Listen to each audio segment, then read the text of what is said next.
the cosmic rock and roll picture show, Flower Power! Oh my god!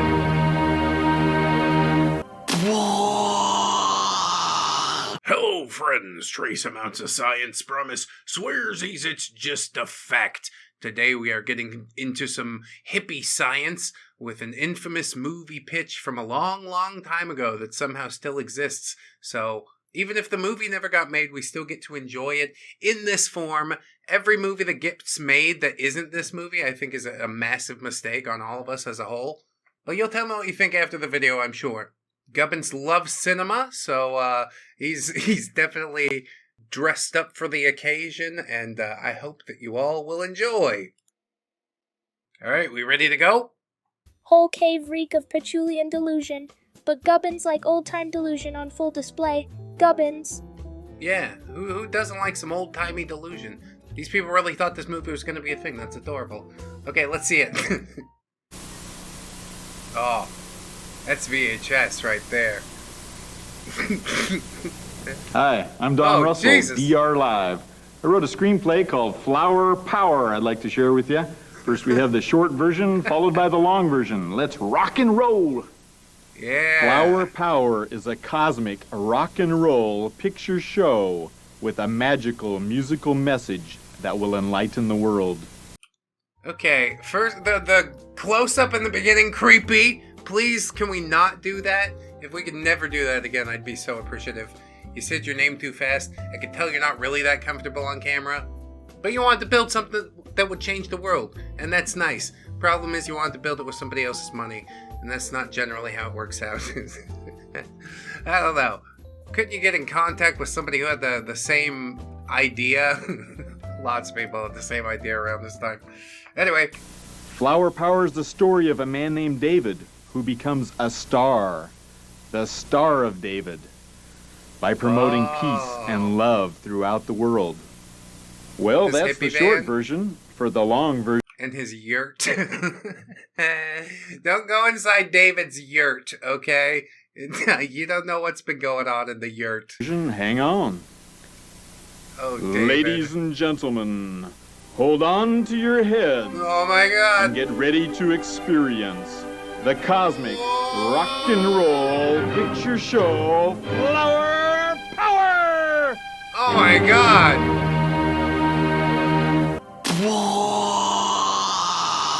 Different fonts? All in 3D? I don't think you understand. As God looks... This was production value in the 60s, okay? This was some next level shit that we were doing, wasn't it? I guess this would work if you, like, dosed the executives at the meeting and then they got, like, the laser light show at the beginning and they're like, holy shit, that was life-changing. Yeah, here's all the money. The problem is they didn't eat the brownies that were suspiciously laid out at said meeting. Listen to the splendor of a sunflower in bloom. We see her emanate a magical glow with a feeling of warm, tender love. The pistil and stamen raise to her light and magically produce millions of pollen, each pollen representing a spirit. God smells the fragrance of the sunflower, inhaling the pollens. Then a long exhale blows the pollens into the depth of the flower. The depth of the flower becomes a dark universe. As the pollens blow into the dark universe, the music plays. We had to cut out the music. Oh, that's so funny. The music plays. No, this one is copyrighted, actually. They use the classical stuff at the beginning. The sky starts to light up with stars to the music from Smoke on the Water. Dun, dun, dun! No, we can't do that either, David. David, please! You cannot. Did he name the thing after himself? He introduced himself so fast, I didn't catch his name. I'm just gonna call him David, because he thinks he's David. A little bit of main character energy going on here. He's like, don't worry about the songs, we'll get the rights to everything. Just throw enough money at it, it's gonna be fine. My mind is so blown by, like, the pollens and the deep inhale and the exhale into outer space and shit. Like, yeah, you're definitely having an experience right now. I kind of am digging the vibe a little bit, you know? It sucked me in. But I still couldn't stop chuckling like an idiot because it's just so over the top and like he's really, really into this. Maybe I need to call this guy up. Maybe I need to see if he's still interested. Everything in the universe slows down from fast forward to real time as the spirits fly down to planet Earth. We follow some spirits as they fly over a meadow and then suddenly screech to a halt to watch a young couple making love in the tall green grass. Oh my As God. the lovemaking peaks into climax, one of the spirits flies into the womb of the woman. We zoom into the womb. Millions of sperm are suddenly blown into the womb as they swim for the egg. The music plays again. We're gonna have to layer some music in here, Elijah. But the fact that it cuts out every time is just hilarious to me. It's also pretty explicit, I guess. You know, I thought it was like a Fantasia thing, but then we got into like the birds and the bees, and now I don't think it's really, I don't know who it's for anymore. I guess weird old dudes like him. He's like, I like rock and roll and doing it, and I think like we're all space dust or something. It's like, yeah, I mean, I agree with parts of that, I suppose. Okay, here he comes. Forward motion, then stops at 6 months to play its umbilical cord as a guitar. Umbilical cord? Then fast forward again until the baby Damn, is it's born. little baby Santana. Then quick snapshots flash on the screen to show the growth from a baby into a college student. The last snapshots turn to real life. It's 1970. David is in a class listening to a lecture. An anti-war demonstration starts outside his classroom window. The demonstrators are organized as a marching band, intently playing Stars and Stripes Forever.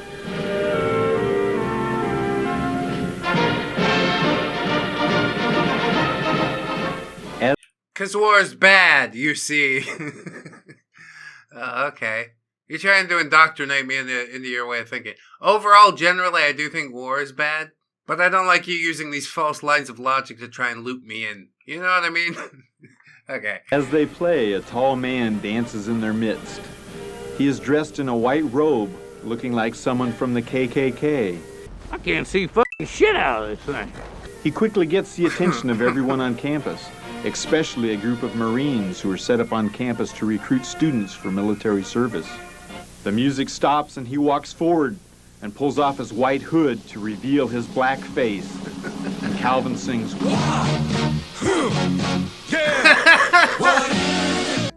There's a fucking troll face meme right there. Super deep fried, but like, haha, gotcha. This is unhinged. Wow, what a treasure. The battle-hardened Marine sergeant punches Calvin in the face, and it touches off a riot. David rushes from his classroom and comes to the aid of Calvin, who is beaten unconscious. David picks up Calvin with a friend named Elias and carries him to his '69 VW van. VW. David turns on the radio. Make sure to include that in the budget, and I want to take it home after the shoot, alright?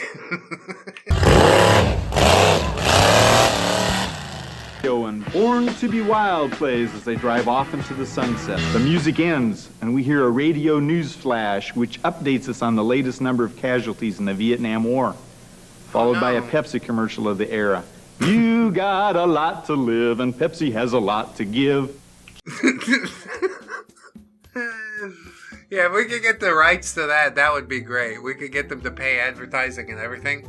That would be awesome. We can fund some of the movie with that. Matter of fact, every product in the movie has to be a Pepsi product. Pepsi van.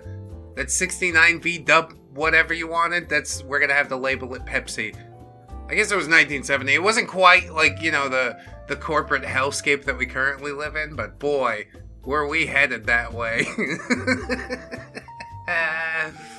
I love a glimpse back in the past. I hope you do too, friends. If you like this weirder type of content, leave a super chat. I'd appreciate it. It really does let me know to do some more of it.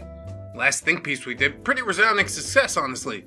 I might also have to upload it to Spotify and iTunes or any of the other podcast services people might enjoy. Anyway, subtle plug was subtle. We'll get back to the video. Just then, ancient Indian arrows are shot into the door of the van. Drums start playing Nice. Rock and Roll Part 2 as we see feathers rising on the crest of a hill, coming closer to reveal an ancient Indian band playing their drums. An Indian medicine man comes out of the middle of the band playing his spear as if it were an electric guitar. Everybody just plays stuff as an electric guitar. Like, umbilical cord? Yeah, bro, that's basically just an electric guitar. The medicine man spear? Electric guitar. I fucking love electric guitars, bro.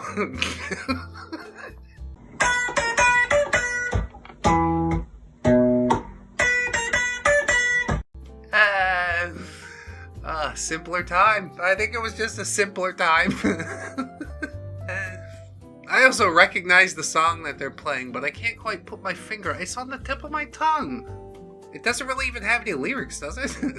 I hope they let me keep it in. The medicine man motions Calvin, Elias, and David into a rugged sweat lodge. As the music comes to an end, the steam forces the three out of the lodge, and they lay down in the red dirt under the stars and have visions. Calvin has a vision of transforming all the negative energy associated with KKK and creates a successful clothing company called Calvin's Cool Clothes, KKK for short. Yeah, we call them Klukies. Elias has a vision of his father defending the United States at Pearl Harbor. Elias is inspired by this and later goes off to serve in Vietnam. David has a vision of an angel, his soulmate, Sue, a pollen from the beginning, who sings, "Do you know where you're going to?" She's a pollen from the beginning, but she's actually his soulmate that came to him in a dream. Oh, and also this guy wants to start a clothing company and call it KKK. Like, that's his whole reason for dressing up in this suit. Oh, this is adorable. I'm delighted. Yeah. Also, there was the guy that went to Vietnam and probably died. That was sad. Wasn't the war over at that point? I guess you're looking a few years into the future, you know, for production and whatnot. Already, this storyboard has had so much production put into it. It's deep fried as hell, but you can almost sort of tell what's going on at certain points, and I think that's beautiful. The next morning, the Indian medicine man asked David the meaning of his vision. David says, "I'm not sure. An angel sang to me and asked if I knew where I was going to, and I don't. I need to find out. I need to find the purpose of life." Do you know the purpose of life? The Indian medicine man says, "We all have our own purpose. To find your true purpose, you must deny all desires of the flesh and go on a vision quest and fast and pray for many days and many nights. And if you are found worthy, you will have a vision in which your purpose will be revealed." The Indian hands his magical musical spear to David and says, It's a spear. You played it, you pretended it was an electric guitar. I guess I'm getting hung up on the wrong thing here. Vision quest sounds really fun. I don't think this guy's had a vision quest. I think he's realized that his purpose is to spend other people's money to make his, like, vague dream come true. I don't know how this thing happened, but I'm really, really grateful that it did. says, "Let music vibrate out of your soul and unto the world through this staff, the staff of life." David says, "Well, how does it work?" Oh, he has and the one. Indian medicine man says, Wrapped in duct tape. "Through one's imagination.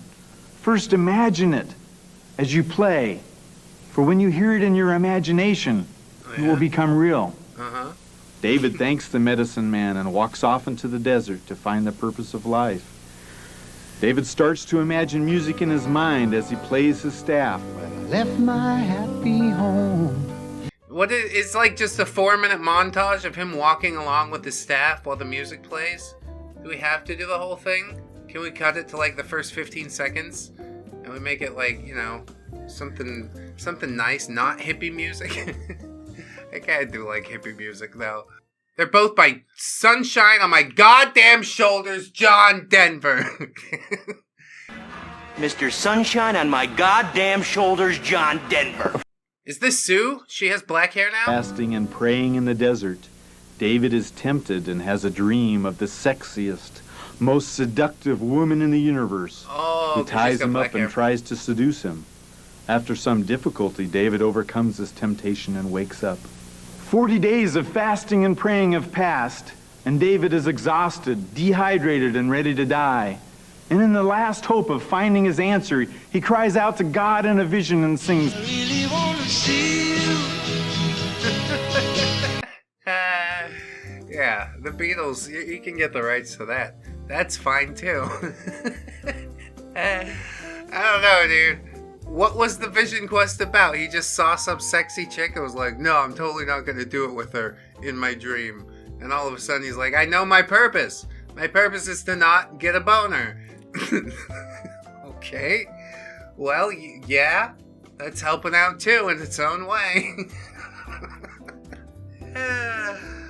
Oh, God. The next morning, David looks dead, and the sky starts to fill with clouds in the background in a fast-forward motion. And then raindrops start to hit David's face to the sound of popcorn. Oh my God, dude. Each raindrop starting to bring life back into his face. A little bit of water in his mouth.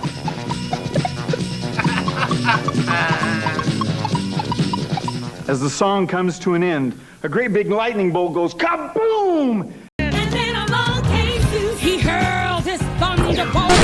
And out of the flash comes this guru spirit named Lightning. And the whole experience shocks David. Wait. His name is Lightning? He travels in lightning. His name is Lightning. Okay. I just want to make a note of that. To life. Lightning teaches David the purpose of life is to become a star, as he points to the sun, the star of our solar system. Nice. David says, well, how does one become a star? And Lightning says, by spreading peace and love throughout the planet. To become so enlightened through the power of love that one's spirit emanates this intense light, enabling one to fly off into the universe and poke a hole in the universe and let in the light of God, and at the same time creating a new solar system. Bro, what? So like basically you supernova your own planet just so you can be a star? Seems kind of selfish, bro. All this peace and love in your heart, you use it to turn your home planet into a ball of fiery death. Gaseous, ever-burning, fiery death. I'm glad you had aspirations that high. I don't think I'd want that to be me. I'm moderately peaceful, I guess, especially these days. Like, pretty self-satisfied, and I don't know. just come on here to laugh at some weird shit, and it's definitely been delivered today. It's like quasi-religious hippie drug trip soundscape. Popcorn was hilarious. What a throwback that is. Like one of the first electro songs ever made. I guess it was blowing minds back then. Okay, anyway. After years in the desert, David becomes enlightened and learns to levitate and fly. I can see clearly now, the rain is gone. Now that David's enlightened, it's time for him to return to civilization to promote peace and love. Lightning anoints David and places a heart-shaped crystal with a peace sign in the center on top of David's magical musical staff. Oh. The heart means love, and of course the peace sign means peace. So now this is the staff of peace and love. Looks like an upside down ball sack. The snack that smiles back. Ball sack. Am I the only one? Does everybody here see it? Do I have a problem? Are they going to send me to the loony bin now? Can't unsee it. The staff ball sack. It's not a peace sign. David goes into the worst crime and drug-infested neighborhood in a local city, playing his musical staff. David transforms the neighborhood and starts the Church of Peace and Love. Oh, nice. The church freely feeds its members vegetarian food 6 days a week. People freely donate money back to the church to keep the energy flowing, and the church grows rapidly. David gets together with Calvin, Elias, and a group of masterminds, and together create a band called the Peace and Love Band. Elias is now a repentant Vietnam vet who looks like and is called Uncle Sam. Together they start building a new city, a city of peace, love, and ecology. This city becomes a theme park after the movie is released. What? The IRS revokes the church's tax-exempt status because they're not collecting any taxes off the labor or food. So David turns the churches into restaurants as he... Give me a minute, dude. Holy shit, that... What? This came out of left field, you know? He's building this grand plan. You can tell this is the thing that he wants for his life, but he needs you to do it for him. Please, why don't you invest? And I wanna build a compound, and I wanna do it by donations and selling grundle holders, and the IRS can't tax me on any of that. That's the rules. So say it, the Star of David. Oh boy. Oh boy. Alright. There's still more to go. Battles the IRS all the way to the Supreme Court. After the movie is released, these vegetarian restaurants will become the fastest growing franchise ever, and in time will grow much bigger than McDonald's. They are called peace-loving food, with the heart and peace sign as the trademark. Oh, the grundle holder right on the door. You want to eat some burgers and french fries? Here's an upside-down ball sack. Come on, Los Pollos Serranos. May I take your order? I need to see your boss. I just can't. I just cannot ever. The city hosts a large love-in concert to stop the war in Vietnam. Undercover operatives from the CIA show up to take pictures.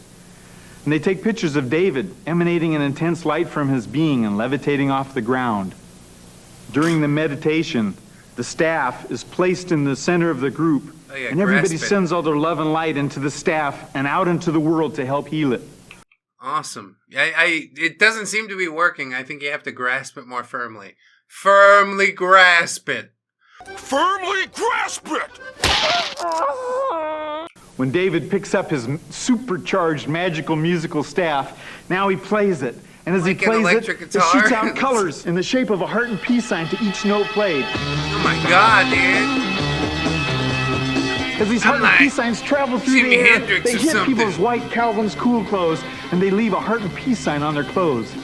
The next day, the baddest of the bad boys of the CIA kidnap David and haul him off to a secret laboratory.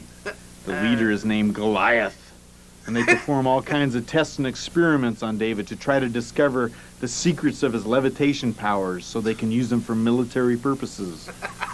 After many weeks of shock treatment and drugs, David's body dies. David's spirit comes out of his body and is shackled by a bitch demon who comes out of Goliath. A bitch demon. Oh, that is unfortunate about the bitch demon. I'm sorry that happened to you, David. It sounds really rough. Oh wow. Have you experienced a bad divorce and he's just, I don't know what's happening.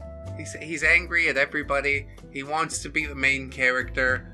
All he wanted to do was build a compound and feed homeless people vegetarian meals six days a week while also becoming bigger than McDonald's. Doesn't every boy have a dream? Don't you identify with David in any capacity? This guy's like, who's that guy? Roy Kroc? The McDonald's guy? Except he hasn't got a fucking ounce of business acumen. I want to build all of the things. Okay, well you can. You got halfway there, I guess. You didn't take it all the way. You didn't have enough to take it all the way. How unfortunate. The bitch demon pulls David down to hell through a drain in the floor. In hell are pools of molten lava. He got waffle stomped, dude. And the demons are all the villains throughout history. Oh, no. Hitler's in charge of the ovens in hell. Oh, no. He has his demons pitchfork imprisoned spirits and cast them into the boiling molten lava pits. As the spirits hit the lava, it explodes, shooting up molten lava, fire and brimstone. Oh, no. The bitch demon says to David, "Welcome to hell." And she parades David around hell on his hands and knees, showing him all the hot spots. She then takes him to Satan's bar and grill. This sounds pretty lit. I like a good bar and grill. They probably serve you like a well-done steak, a really boot leather steak. But I mean, it's hell, you know? The well whiskey. It's better than I thought it would be. Bar and grill doesn't sound too bad. The bitch demon is definitely modeled after his ex-wife, He did the voice that he used to use for his ex-wife before she left him and took everything. That's why he's trying to, get this movie thing going so he can recoup his costs and build basically Jonestown, I'm pretty sure. It's not gonna end up well, is what I know. Oh, like, a part of me is glad it never got off the ground, but another part of me just, I'm really have to be glad for it too. This guy did not have good in his soul. So yeah, more bitch demon, I guess. She performs on stage in front of Satan and whips David and tries to make him subservient and become her sex slave. To death! By Snoo Snoo! Yeah! Woo! A jealous demon gets on stage and plays his pitchfork as if it were an electric guitar, and he sings, Broke 1,000 hearts. George Thorogood's really good. Now I gotta go listen to that song a fucking 1,000 times now. Thank you, hippie guy. You had one ass-kicking song in the video, and it was during the hell part. I guess I'll just go back to hell now. David is thrown into hell prison, a caged area with thousands of other spirits, a lot of them with familiar faces like Bill and Hillary Clinton. And David says to Bill, "What are you doing in hell?" And Bill says, "Okay, I lied. I inhaled." David says, "Everyone who wants to get out of here, get behind me and put your hands on the shoulders of the person in front of you until everybody is connected." Wait, is this from like the 90s or some shit? How did it get this deep fried then? You can't even read the copyright date on the beginning. Well, I feel lied to. Although, maybe the director did it as an artistic choice. Clearly. There's a director behind this, and he wanted to deep fry it. Record it on VHS, rip it to 5 more VHSs, and once it's degraded enough that we can barely see anything, that's the master copy. Okay. And then David visualizes and concentrates all his energy on materializing his staff. His staff of peace and love. It looks different David now. shoots a light beam out of his staff and blows realized the it looked demons like a and ball Hitler sack. into the lava pits, causing the lava demons pits to in shoot the fire and brimstone high into the sky, creating all this energy in hell. And David grabs his followers and they run up a lava tube, and behind him is all these... Yeah, you can just run up a lava tube. Go, escape from hell, back into Earth. Everything's gonna be fine after that. Because he blew all the demons and Hitler into the lava already, so now... I love this. This is a life-changing movie for me. I hope we get to keep all the music in. That's all I'll say. demons and all this lava, and David bursts out of the top of Mount St. Helens. Oh my god, and then they play Queen, bro! David and the spirits fly off to a distant mountain, and the demons fly by, flipping them off. And David says to the multitude of spirits, he says, "You have all been given another chance. Remember to choose good over evil, lest ye burn in hell." David says, "It's time for me to go meet a spirit in the sky. Remember peace and love." Then David flies up into the sky, and he meets his guardian angel, his soulmate, the angel that was singing to him in his dreams, the pollen that traveled to earth with him in the beginning. And they come together. So he's dreaming about Sue, the the pollen girl that's gonna meet him in space if he just fills the world with enough peace and love. Which I guess peace and love means minions of hell who get a second chance at life for some reason. You guys try not to do anything horrible to other people this time, okay? Or else you go back to that place. Oh, man. This is a really weird, like, very clear self-insert. But I'm glad to walk around in this guy's head for just a minute.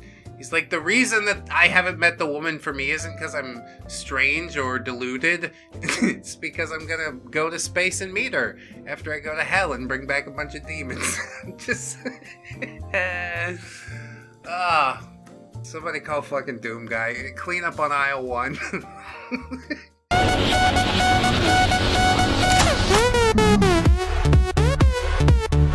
And as they fly off into the universe, they become a star. Boom! And as they become a star, the angels in heaven sing. a musical rock experience, except I didn't write any lyrics or like original songs for it. Just fucking lifted a bunch of songs that I liked and fit them into a narrative about Jesus, or not even David, which whatever. It's an allegory, I guess. But yeah, now he's the star Kolob or something. Is that what Mormons believe? Kolob. That's where God lives, apparently. And we can all become gods if you just do enough peace and love. And bring a bunch of demons to Earth, you know.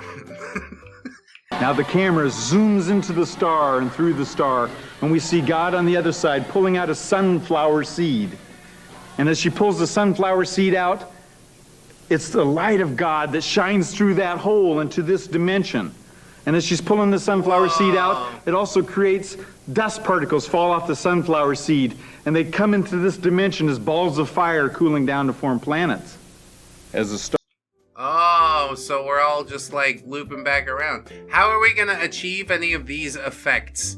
Like, you could, whatever, try and art it out like this. I don't think he's committed enough for that. Hand-drawn animation? God, that's even, yeah. Even today, it's terribly time expensive.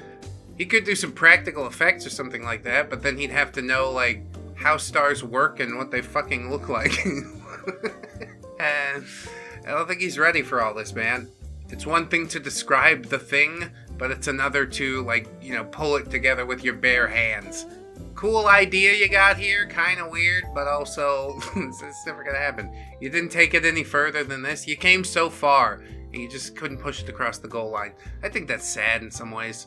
Anyway. Stars created great balls of fire come out of its center as it was in the beginning. It's the Big Bang from a sunflower seed, y'all.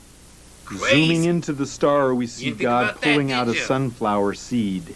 It is God's light that emanates through every star in this universe. Oh no. As we go through the star, we see God looking at the sunflower. She smiles and pulls out a sunflower seed. God plants the seed in the soil. And on the screen is written, there is no ending, only new beginnings. And the narrator says, from a pollen to a seed, from the lives we lead. Now the camera zooms back into the sunflower and turns 180 degrees to see God's face, and keeps pulling back until her face becomes the happy smiley face of the early 70s. And by the way, did you get the meaning to the title, Flower Power? Think about it. Oh my god, it was so subtle! I can't believe I could have almost missed that, maybe, if I was an idiot. I may not have a brain, gentlemen, but I have an idea. He really thought he was saying something deep here, but really, I learned nothing. Hell of an experience. Oh yeah, 1997? Could that really have been this long ago? Jesus. I'm old now. The media I might have watched as a child, if I were a business executive, has now decayed to the point that I can't even read the copyright date. Oh, I just thought the entire thing was diluted, fraught with hilarity. I watched about 2 minutes of it before I'm like, I gotta make that a video. That's hilarious. What do you think about this one, Gubbins? Gubbins no fooled, world no healed by song and tie-dye. Real change need more than vibes, need teeth, need grit, need tribe who fight, not just feel. Hug tree if you want, but sharpen stick too. Gubbins out. Fucking base Gubbins. But that's my boy. Yeah, exactly. Keep your head on the swivel, keep yourself safe out there. The touchy-feely days are dead. Buy a gun. I think this has been a really good one. Shout out Hippie Guy. Shout out all of my Patreon patrons and YouTube members. Thank you guys so much for supporting every month. We got a fourth wall for the merch. We got an Amazon affiliate link down in the description somewhere. Click around and find out. Most of all, I just want to remind you, friends, that you are loved, you are worthy, you definitely deserve it, and I shall see you in the next one. So until then, bye-bye.